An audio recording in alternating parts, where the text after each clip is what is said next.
Hey there, fellow sound otakus. Thought I'd do something a little different, give you a little bit of a other content of what I do, especially more so on my audio side of things in the field. So what we have over here, here's a location where this is one of, I think, 5 audio racks of things that are done. I'm in the process of doing some adjustments. So in particular, starting from top, we've got a power conditioner, which what that does is it basically cleans up the power a little bit, and it also helps to protect equipment from any kind of electrical surges or anything like that. Then below that is what's known as a DMX isolated splitter. So what that does is, DMX is not the wrapper, but it is a protocol. It's a data protocol called digital multiplex. So it has channel numbers, and then it has channel values up to 255. And usually in DMX, for lighting, which is what it's for, each universe in this particular mannerism has up to 512 channels, and each channel has a value from 0 to 255. So that's how all of the lighting for this particular location is controlled. And then there's a computer at the front of house position which sends all that information to the lighting fixtures. Down below that, we have 2 of 3 audio boxes, and this takes all of the information from all of the microphones on stage, and then it sends that up to front of house via one Cat 5e. On this particular location, it's a Cat 6e shielded Ethernet line. That's the same line that if your computer was wired to the internet, it's that same connector. And it sends all of this information, which is up to 48 channels. Here's the third one down here. And that's up to 48 channels of audio bidirectionally. So that means 48 channels to front of house, and then 48 channels back here. So what I'm doing right now is, before, these particular cables right here, which are called snake tails, before they were routed inside the rack, and that was okay. But when we need to change a patching on something, and a patching is basically unplugging something and plugging it in somewhere else.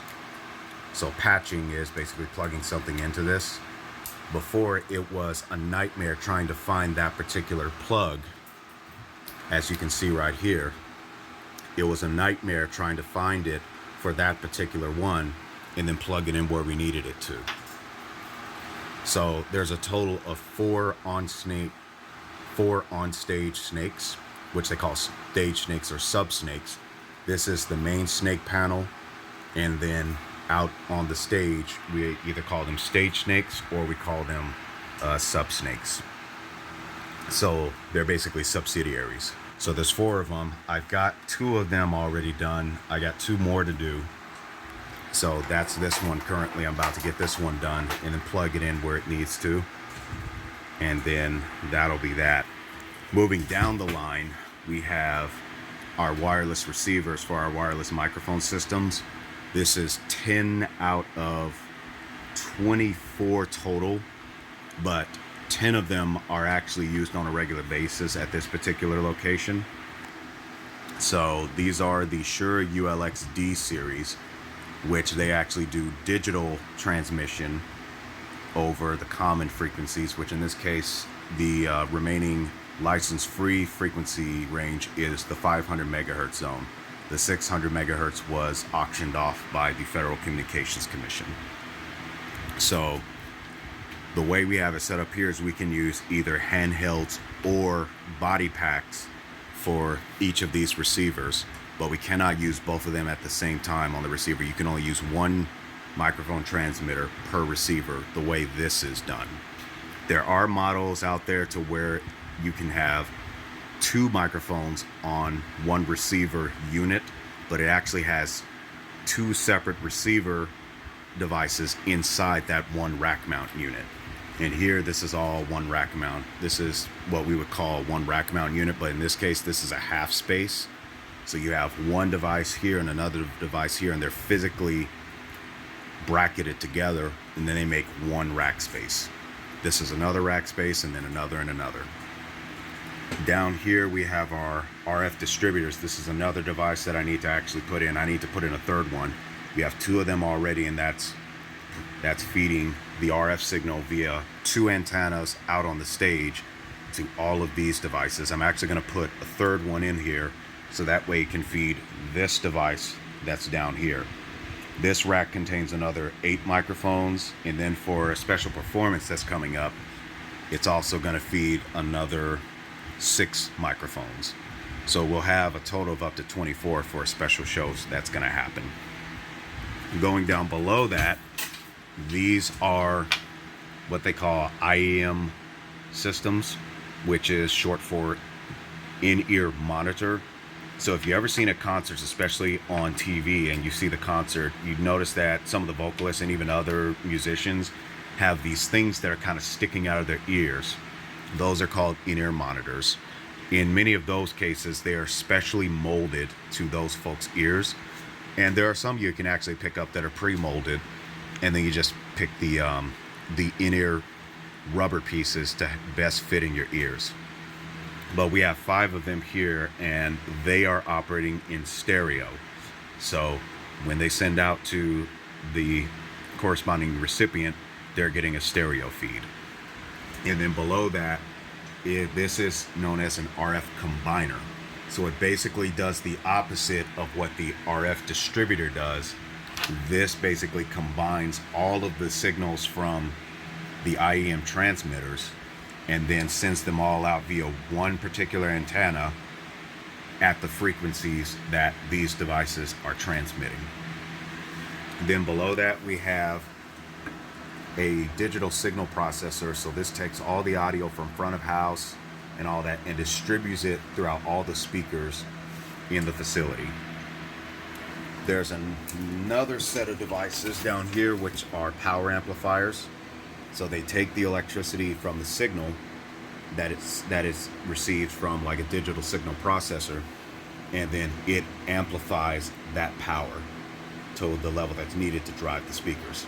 So this one is powering what they refer to as 70-volt speakers. So these are like those small speakers that are grouped together. They're in areas like a foyer or a corridor, and sometimes even outdoor speakers. They'll have those. And then these amplifiers down here, these power, in this particular facility, they power the subwoofers. So this particular facility has 3 dual 18-inch subwoofers. So what dual means is basically 2.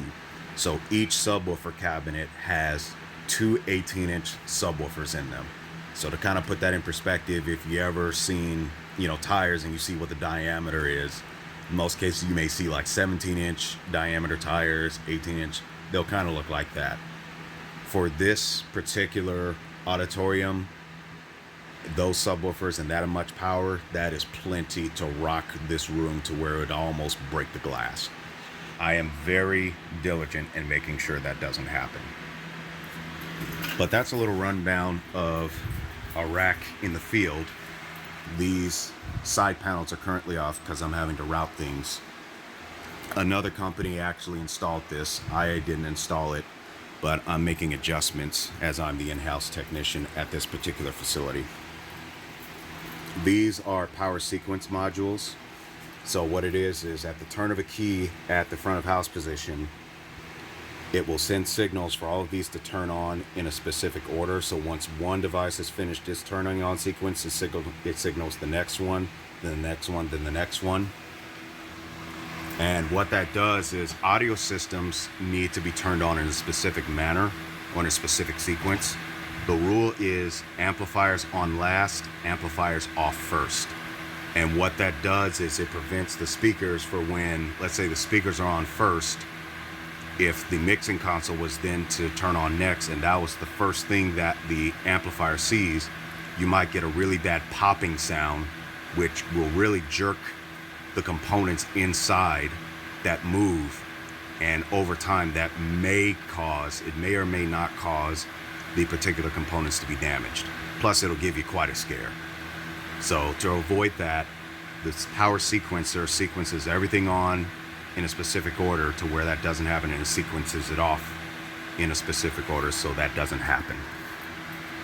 Back here, we just have a network switch that actually plugs in both the wireless receivers and also our digital signal processor, so that way on a computer we can see what information the wireless mics are doing, and we can also see the information of what the signal processor is doing and make adjustments as we need to. And with that, I am actually done with this rig as far as the adjustments go. So as you can see, all the snake tails are now coming through this little spot right here, and it's not the cleanest of jobs, but this is acceptable because there are going to be times in this particular venue there's multiple applications that may require different patching. So for us to be able to grab any one of these and patch it to either of these boxes is ideal. So it's not clean, it's not like super neat, but that's okay for this particular purpose in this particular building.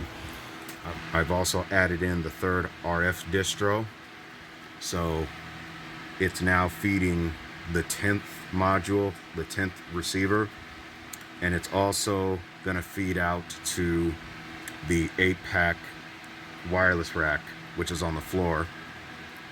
Now you may notice over here that this has a marking on it that says 2 8-pack.